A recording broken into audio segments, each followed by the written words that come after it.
Olá, olá, bom dia. Olá, olá, muito bom dia. Que bom ter você conosco aqui nesta manhã, às 8h45 da manhã, da Escola Bíblica Dominical. Ou boa tarde, boa noite para você que está em outro dia, horário da semana, estudando a Bíblia conosco. É muito bom ter você aqui, tendo esse tempo de reflexão na palavra de Deus, tendo esse tempo de aprendizado também. E comenta aqui se você teve alguma dúvida referente à aula passada ou à aula de hoje, também, como esta aula edificou a tua vida, vai ser um prazer ter você aí participando conosco. Antes da gente começar, quero convidar você a orar comigo.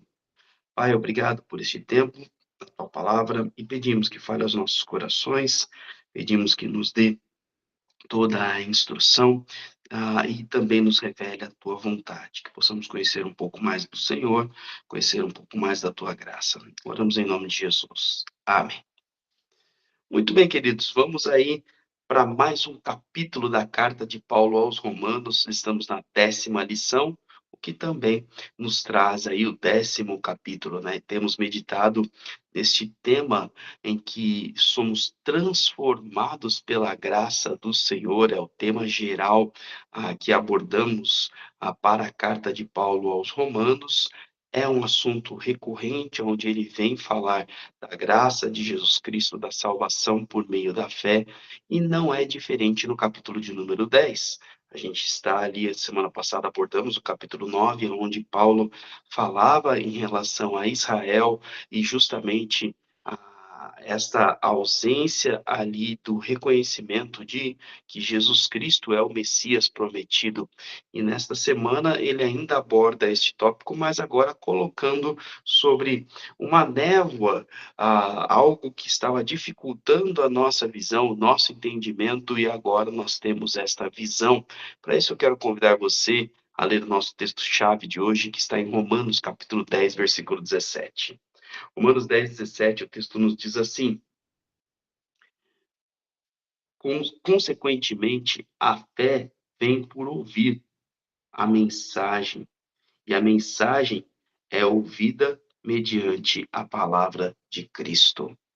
Então, Paulo constantemente vai falar sobre esse exercício da fé, e é justamente a base de nossa fé em que vamos observar um pouco hoje. E há uma coisa interessante, quando a gente fala sobre essa questão de névoa, sobre essa questão de visão, de não conseguir enxergar bem ou não enxergar de maneira clara ou a uma grande distância, né? Eu lembro de uma história que aconteceu, de um jovem aqui da igreja que estava falando de Jesus para o irmão dele, né, o irmão de sangue dele. E esse irmão, ele, achava muito bom esse aspecto da graça de Deus ter enviado Jesus Cristo ao mundo para morrer na cruz por nós, mas há algo que o impedia de aceitar que Cristo fosse o seu único e suficiente Salvador, algo que ele não considerava justo. E este algo era justamente como Deus poderia perdoar alguns tipos de pecado, alguns pecadores tão terríveis assim. Como Deus poderia simplesmente aceitar que fosse salvo alguém como um assassino ou que tivesse pecados ainda muito piores do que isso? E isso o impedia de reconhecer como Jesus como seu único e suficiente Salvador. Sabe? A Bíblia vai nos direcionando que a salvação por meio da fé não envolve uma justiça realizada por meio da obediência, porque, no fundo, nós não conseguimos obedecer em tudo. Para isso, vamos primeiro observar a justiça que vem da lei, a justiça que é estabelecida pela lei. Quero ler com você Romanos capítulo 10, versículos de 1 a 5. O texto diz assim: Irmãos, o desejo do meu coração e a minha oração pelos israelitas é que sejam salvos. Posso testemunhar que eles têm zelo por Deus, mas o seu zelo não se baseia no conhecimento.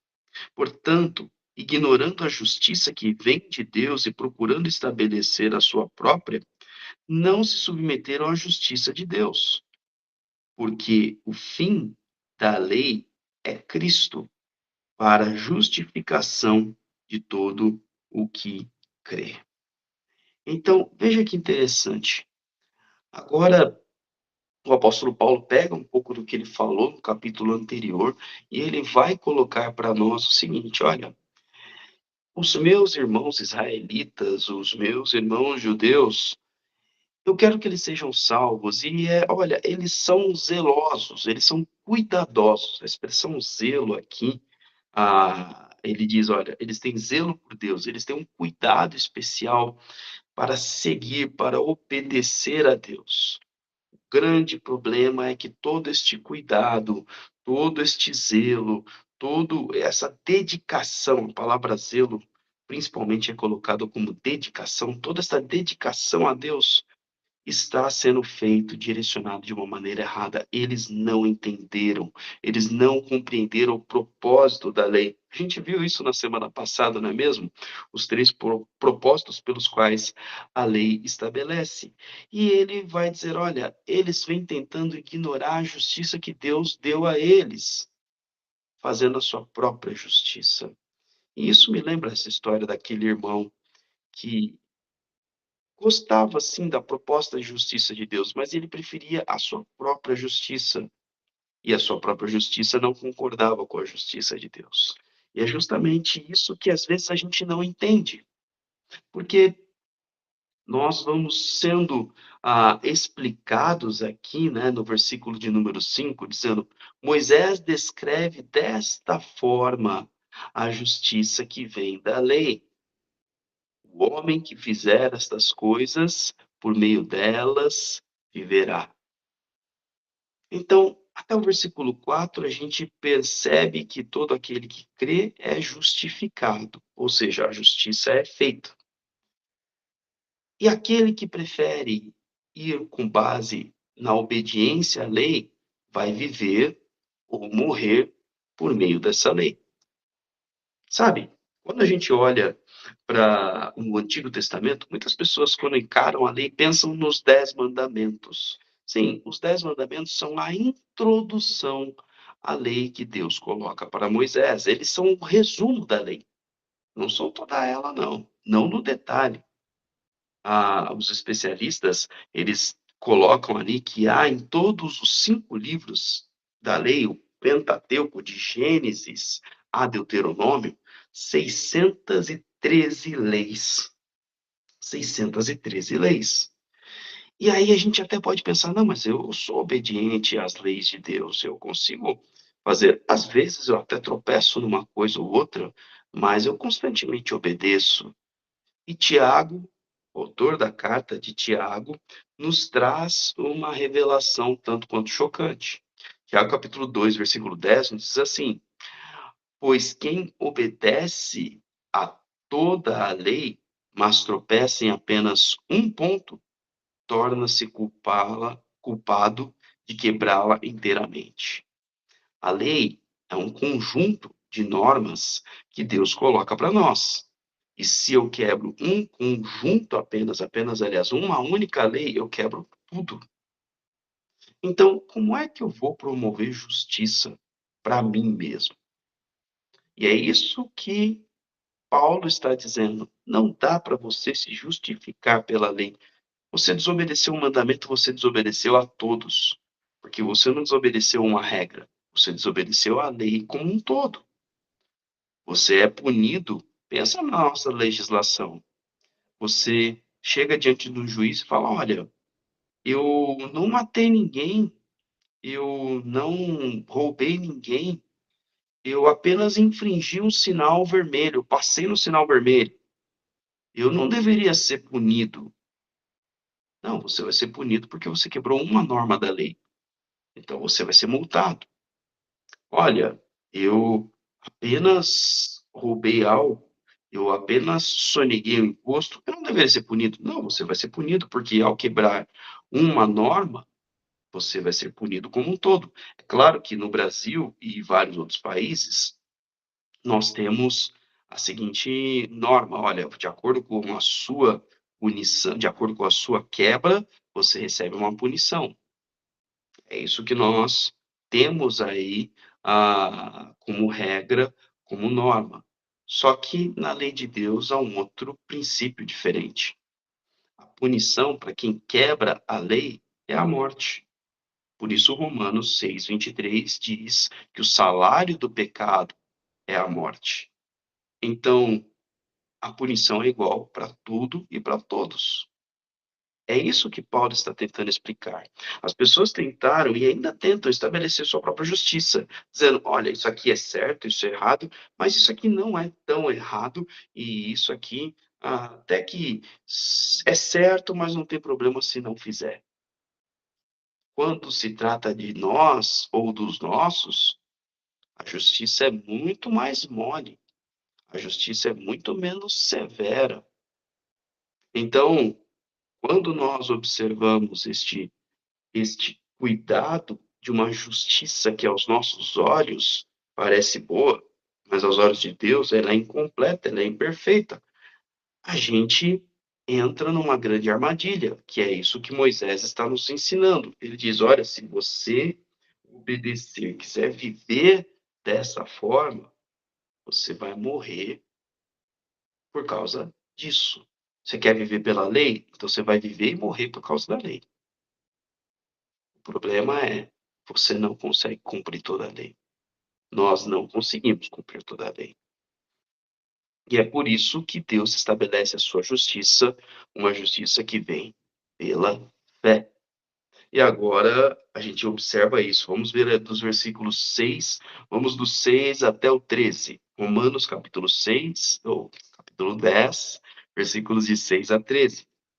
Nos ensina assim: mas a justiça que vem da fé diz: não diga em seu coração, quem subirá aos céus, isto é, para fazer Cristo descer, ou quem descerá ao abismo, isto é, para fazer Cristo subir dentre os mortos.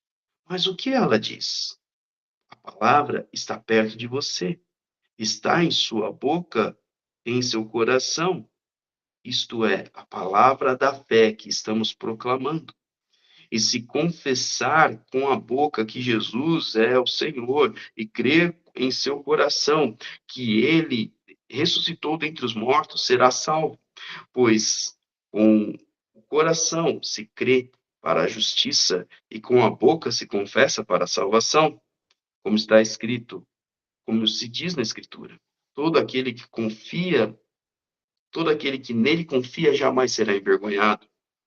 Não há diferença entre o judeu e os gentios, pois o mesmo Senhor é Senhor de todos e abençoa ricamente todos os que o invocam, porque todo aquele que invocar o nome do Senhor será salvo.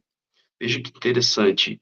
Agora, Paulo começa a mostrar uma justiça diferente, uma justiça que vem da fé. E para isso, ele começa a fazer algumas contra-argumentações. Lembra que Paulo constantemente faz isso na carta aos Romanos. Ele usa um recurso retórico de pergunta e resposta, pensando no que poderia ser a pergunta na mente ali do povo judeu, ou daquela igreja que, na sua maioria, era composta por judeus que haviam se convertido a Jesus Cristo. Bem, ele começa justamente dizendo: não diga em seu coração quem subirá ou quem fará ele subir ou quem descerá ao abismo. Ele se refere a Jesus Cristo. O que ele está querendo dizer? Quem aqui tem moral? Quem aqui consegue bater no peito e dizer: Deus, manda a tua salvação? Deus, manda a tua justiça, manda o Messias para poder me salvar. Quem pode fazer isso? Quem é santo o suficiente? Quem é correto o suficiente? Quem obedeceu o suficiente para aclamar uma justiça para si? E ainda ele diz: quem descerá? Então, esse Cristo que venceu, ele morreu. Quem é capaz de promover a ressurreição dele? Quem é que consegue fazer esse Jesus levantar dos mortos? Quem tem poder para isso? Veja, a gente não tem poder nem santidade. A gente não tem condição de promover na sua própria justiça. Mas aquele que crê, porque aí o versículo 9 nos traz a centralidade da justiça de Deus. Se você confessar com a sua boca que Jesus é o Senhor e crer com o seu coração, em seu coração, que Deus o ressuscitou dentre os mortos, será salvo. Aqui está a justiça, a justificação. Você só pode, de fato, promover para si, gerar para si salvação por meio da fé. Primeiro, fé que Deus mandou Jesus Cristo para morrer na cruz por você e que Ele é o Senhor, Ele é o dono da sua vida, Ele é o único que pode te salvar. E que a salvação só está nele porque Deus o ressuscitou dentre os mortos. Essa é a base do Evangelho, essa é a base da fé cristã. Não é com base no que eu faço, com base no que Cristo fez, no que Deus fez em Cristo Jesus. Não há como ser salvo se você não crê que Deus enviou Jesus Cristo ao mundo para morrer na cruz pelos nossos pecados. Não há como ser salvo se não crer que este Jesus que morreu na cruz, ele foi ressuscitado e por isso nós seremos ressuscitados com ele e viveremos eternamente na presença de Deus. Não há. E aí ele vai nos explicando. Por que isso? Porque com o coração se crê. A palavra coração na Bíblia refere-se justamente à vontade, não é apenas ao sentimento, não é apenas à emoção, mas também à vontade. Então, se com toda a sua vontade, com todo o seu ser, com todo o seu desejo, você crê, você crê para a justiça. Então, a fé em Cristo se traz justiça. E com a sua boca confessar, ou seja, tornar público a sua salvação. Dizer ao outro, dizer primeiramente a Deus, dizer depois aos demais que você crê em Jesus Cristo, que esse é o desejo do seu coração, então será salvo. E quem confia estas palavras a Deus jamais será envergonhado. É isso que está nos dizendo no versículo 11. É fácil assim? É, porque Cristo pagou o preço. Cristo fez aquilo que era difícil. É claro que seguir a Jesus Cristo impõe dificuldades, porque estamos num mundo que não quis declarar Jesus como seu único e suficiente Salvador, que está indo na direção oposta ao que Jesus tem colocado como salvação. Por isso há dificuldades. Mas a salvação não tem preço, não para nós, porque Cristo pagou o preço.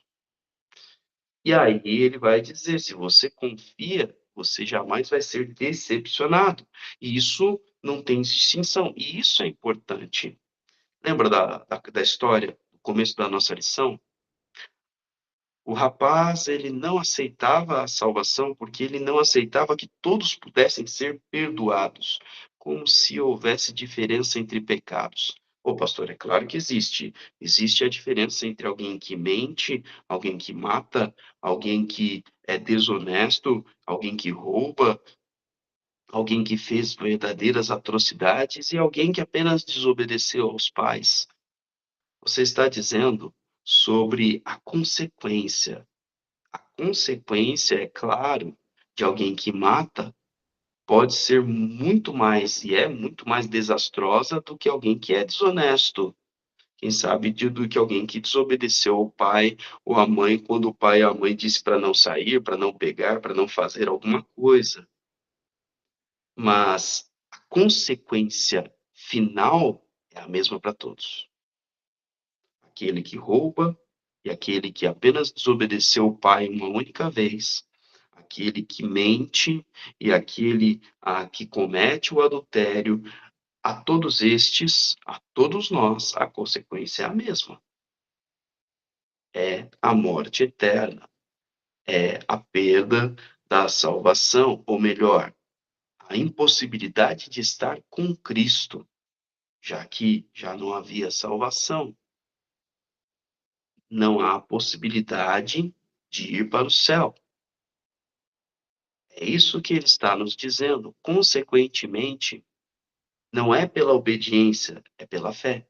Então, se o judeu crê, se o não judeu crê, ou se o brasileiro crê, o americano crê, o indiano crê, o japonês crê, qualquer um que creia será salvo. Se o general terrível que promoveu uma matança em um país africano, ou se o menino de 10 anos que desobedeceu aos pais porque pegou algo no mercado escondido, se qualquer um destes crer, serão salvos, porque a salvação não está na obediência ou na desobediência à lei. Está em Jesus Cristo.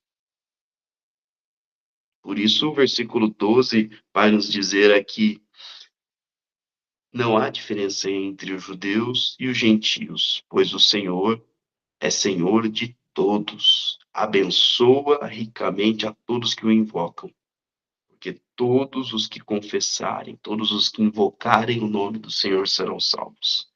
Essa é a condição. Essa é a justiça que vem da fé. Desculpe, meu amigo, se você não quer crer nisso, se você não quer aceitar isso, você não será salvo. Você está baseando a sua salvação nas suas regras, na sua justiça, na sua obediência. E me perdoe em trazer isso de uma maneira tão severa, porque isso não será suficiente para a sua salvação. Não basta ser bonzinho, não basta aos olhos do seu pastor, do seu amigo, dos seus pais, ou quem sabe do mundo inteiro. Não basta dizer, não, o mundo inteiro me aprova. Todo mundo diz que eu estou sendo, agindo e vivendo da maneira certa. Todo mundo fala bem de mim. Não importa. Quem concede a salvação é Deus. E ele só concede por meio da justiça dele. Se você não crê nesta salvação que está no texto bíblico, não haverá salvação para você. E isso tem que mudar, inclusive, a forma de nós pregarmos a nossa mensagem de salvação. E essa é a provocação agora que Paulo faz. Nós paramos no versículo 13, eu quero ler com você o 14, 15 e o 16. O texto, aliás, 16 não, vamos primeiro ler só o 14 e o 15. Como, pois, invocarão aquele em quem não creram? Como crerão naquele em quem não ouviram falar? E como ouvirão se não houver quem pregue? E como pregarão se não forem enviados? Como está escrito, como são belos os pés dos que anunciam as boas novas. Veja, Paulo agora faz uma provocação. Você creu? Jesus Cristo é o Senhor da sua vida? É isso que você tem como verdade completa, total? Mas e todo esse povo aqui? E aqui, no Brasil? E aqui na América Latina? E ali na América do Norte? E aqui no grande continente africano? E na Oceania? E aqui na Ásia, nos tigres asiáticos? Ou mais acima? Como eles vão crer? Como eles vão invocar? Como eles farão isto que você fez? Como eles vão conhecer esta salvação? Você crê? Então anuncia. Como ouvirão se não há quem pregue? Como crerão de quem nunca ouviram falar? Você sabia que cerca de 56% da população mundial, presta atenção nisso, 56%, mais de 4 bilhões de pessoas, nunca ouviram falar de Jesus Cristo. Isso aqui não é estatística minha, não, tá? Você pode observar no Ministério Portas Abertas, na Junta de Missões Mundiais, e alguns institutos de pesquisa americanos que trazem este dado que cerca de 4,7, 4,8 bilhões de pessoas, mais da população, mais da metade da população mundial, nunca ouviu falar de Jesus. E às vezes está muito mais próximo do que você imagina. Às vezes é o teu vizinho, às vezes é seu colega de trabalho, às vezes é seu amigo da escola, da faculdade.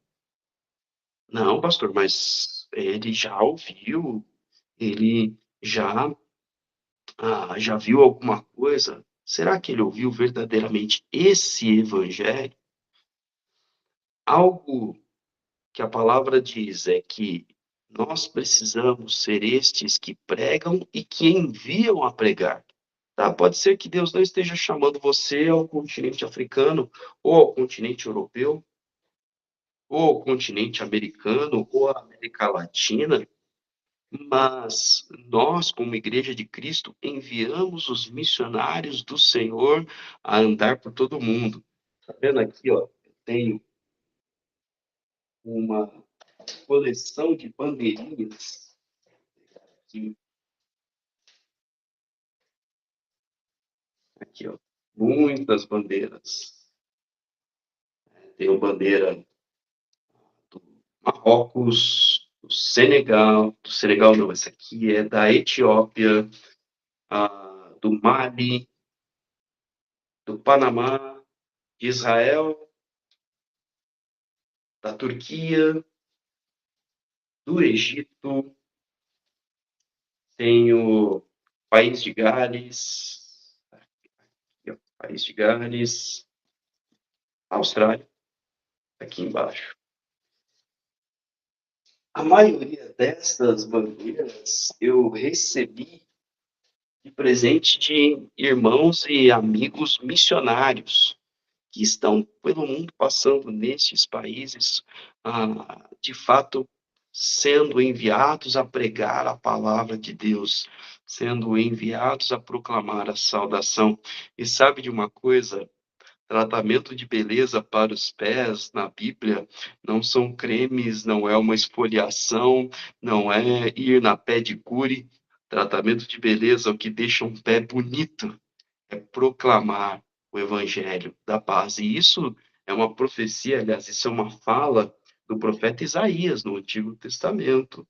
Essa mesma mensagem que nos era dada aqui, o profeta Isaías declarou em Isaías 52:7, dizendo: como são belos aqueles que anunciam as boas novas, e boas novas no Novo Testamento é evangelho. Nós, aqueles que cremos, todos nós somos chamados a pregar e a enviar e a sustentar, porque este missionário tem que ter o sustento, esta família missionária tem que ter o sustento para poder proclamar este evangelho da paz.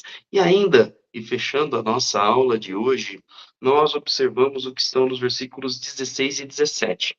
Os demais, deixa eu adiantar para você, versículos 18 a 20, nós vamos abordar junto com a próxima lição, tá bom? Então, versículos 16 e 17 nos dizem assim: no entanto, nem todos os israelitas aceitaram as boas novas, pois Isaías diz: Senhor, quem creu em nossa mensagem? Consequentemente, a fé vem por se ouvir a mensagem, e a mensagem é ouvida mediante a palavra de Cristo. Agora, a gente tem que ter em mente que realmente nem todos os que ouviram crerão. Sim, seu vizinho pode ouvir esta mensagem de salvação e não crer. Seu pai, sua avó, seus filhos, quem sabe, seus colegas de trabalho, pessoas do outro lado do oceano, eles podem ouvir e não crer. Mas o que nós não podemos deixar de pregar é a mensagem centralizada na palavra de Cristo. Porque a fé não é algo, a fé que Deus coloca para nós não é algo em que nós geramos. Você sabia que a fé não é algo que vem de você, é algo que Deus põe em você. E Ele o faz através da sua palavra. Por isso que ele está dizendo: olha, a fé, ela vem por ouvir, e não é qualquer fé, e não é ouvir qualquer coisa. A fé vem pelo ouvir e ouvir pela palavra de Jesus. Jesus vai falar, por exemplo, com seus discípulos em João, capítulo de número 15, uma verdade total, onde ele diz: todo ramo, isso eu estou lendo João 15, versículo 2, todo ramo que estando em mim não dá fruto, ele corta, e todo aquele que dá fruto, ele poda para que dê ainda mais fruto. Vocês já estão limpos pela palavra que tenho falado. Permaneçam em mim, e eu permanecerei em vocês. Nenhum ramo pode dar fruto por si mesmo se não permanecer na videira. Vocês não podem dar fruto se não permanecerem em mim. E aí, mais à frente, ele vai dizer no versículo 7: se vocês permanecerem em mim e as minhas palavras permanecerem em vocês, pedirão o que quiserem e será concedido. A palavra de Cristo é o que traz a fé na salvação. Ou seja, há muitas pregações de um falso evangelho hoje em dia, de que não estão dizendo: olha, Cristo veio ao mundo para conceder salvação. Esta salvação, quando crida, quando recebida, promove transformação. Não, o evangelho que se prega hoje em dia é: Cristo veio para trazer, para fazer você se sentir bem. Cristo veio fazer com que você tenha sucesso nas suas escolhas. Cristo veio te mostrar o caminho da prosperidade, o caminho do bem-estar. Olha, deixa eu te dizer uma coisa: a salvação promove a alegria, promove um bem-estar interno aqui no coração, ou melhor, na mente, mas nem sempre tudo vai dar certo. Aliás, se você continuar lendo João 15, você vai descobrir que Jesus diz: olha, por vocês me seguirem, por vocês me obedecerem, vão perseguir vocês. E aos olhos do mundo, isso não é sucesso. Nem todos os planos vão bem. Então, essa não é a mensagem de salvação. A mensagem de salvação é uma mensagem de arrependimento, arrependimento dos pecados, de reconhecimento que há um Senhor, um único Senhor e Salvador, o único Senhor e Salvador. É reconhecimento, é declaração, é confissão que agora Ele é o Senhor e Salvador da minha vida. E a partir daí, ser transformado. A partir daí, obedecer. Eu passo sim a obedecer ao Senhor, mas não para ser salvo, eu já fui. Eu passo a obedecê-lo porque eu amo. Eu passo a obedecê-lo porque vale a pena não só caminhar com Cristo, mas também levar outros a serem transformados por Ele. Afinal, pregar o Evangelho é obediência também. Então, muda o meu desejo de obedecer, muda a minha motivação para viver. Por isso que salvação é por meio da fé. E é essa névoa que estava diante dos nossos olhos, que a palavra de Jesus vai nos tirando e vai nos enxergando a ver. Que Deus abençoe sua vida. Semana que vem, vamos estudar os capítulos 11 e 12. Então, as próximas 3 lições, nós vamos sempre estudar capítulos duplos. Vamos pegar aqui o trecho final do capítulo de número 10, versículos 18 a 20, porque eles são a introdução, aliás, 18 a 21. Eles são a introdução para o capítulo 11, e teremos também já uma nova abordagem a partir do capítulo de número 12. Afinal, Paulo muda mais uma vez esse discurso dele, e vamos falar sobre somos um em Cristo. Texto maravilhoso, que inclusive no capítulo 12 tem a base para a temática da nossa revista como um todo. Que Deus abençoe sua vida. Foi um prazer ter você conosco nesta manhã, se você estiver acompanhando no domingo ou em qualquer outro dia, estudando a Bíblia conosco. Até daqui a pouco, a gente tem a nossa celebração da manhã. Deus te abençoe. Um grande abraço.